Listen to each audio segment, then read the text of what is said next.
Here is Pierre Monteux, Sandra Staver, Trishka by Igor Stravinsky.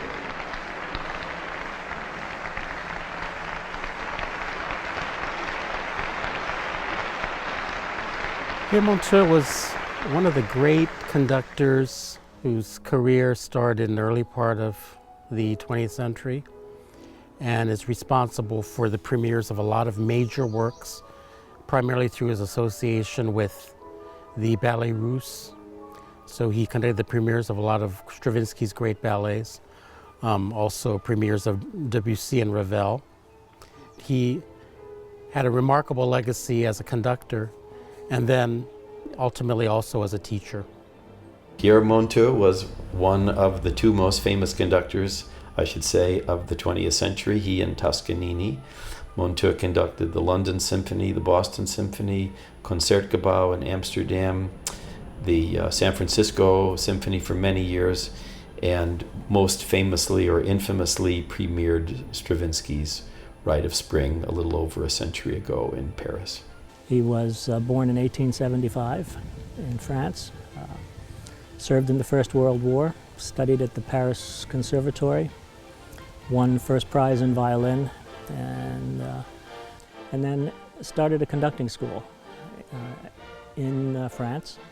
When he became a U.S. citizen and took over the San Francisco Symphony in the mid-30s, he became a citizen shortly after that point in the early 1940s. And having worked with the Boston Symphony as well, he met his woman to become his wife, Doris Hodgkins, who became Doris Monteux. And they had a family house here and lived on Route 1 directly across from where the school is currently located. When musicians in the U.S. realized he was actually moving to the United States, they encouraged him to begin his school as he had one in Paris, or at least to teach conducting again. And that was the beginning of the Monteux School here in 1943.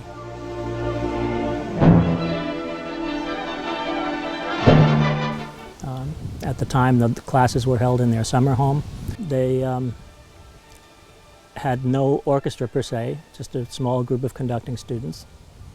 And the music was played piano four hands, and two of those hands belonged to Leon Fleischer, who was 16 at the time.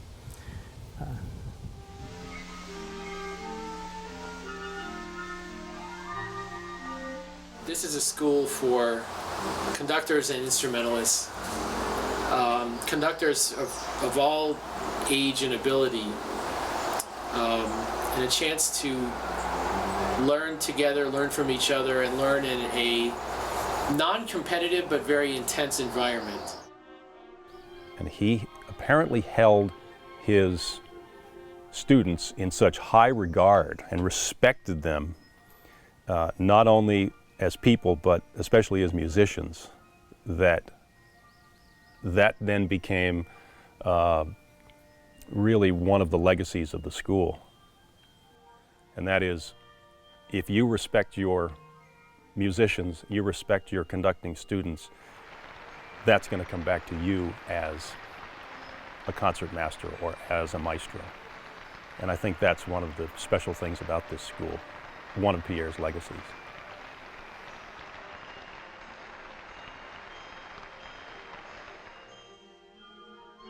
Doris's role was very much the administrator of the program. She took care of the correspondence, made all of the arrangements, took care of the arrangements associated with his international touring, which he did a great deal. And Doris Hodgkins Monteux chose Bruck to be Pierre's successor. I don't think Pierre had anything in mind for a successor, and that was Doris's choice. Charles Bruck was often referred to as Monteux's first conducting student. Doris decided to ask Charles Bruck to take the program over to recreate what had been Monteux's program, and he began doing that in 1965. And he continued as music director here in Hancock until 1995.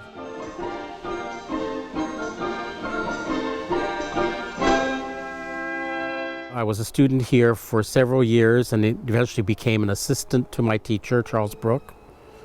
And then a position was created for me that didn't exist before that, of associate director, because at this point Bruck was getting into his later years, and he said that the only reason he could continue teaching was to have someone who could take over some responsibility like I did, and also to organize things for him so things were easier.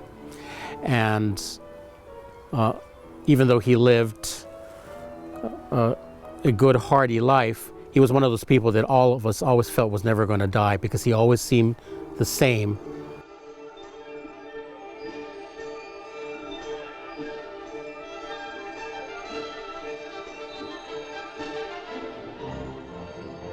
Nancy, who used to be the administrator of the school.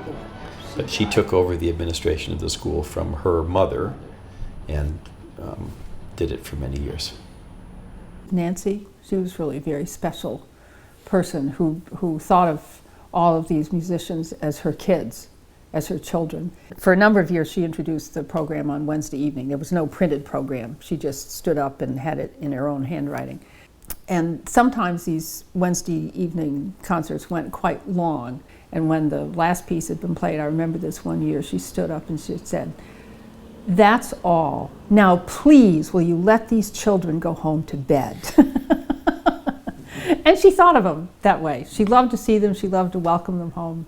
I mean, welcome them back if they were returning students. And they all absolutely adored her. I do remember that, and I do remember her closing the shows, the performances, by saying, "That's all there is and there ain't no more. Good night, everybody." And that was it. That's what I remember from Nancy.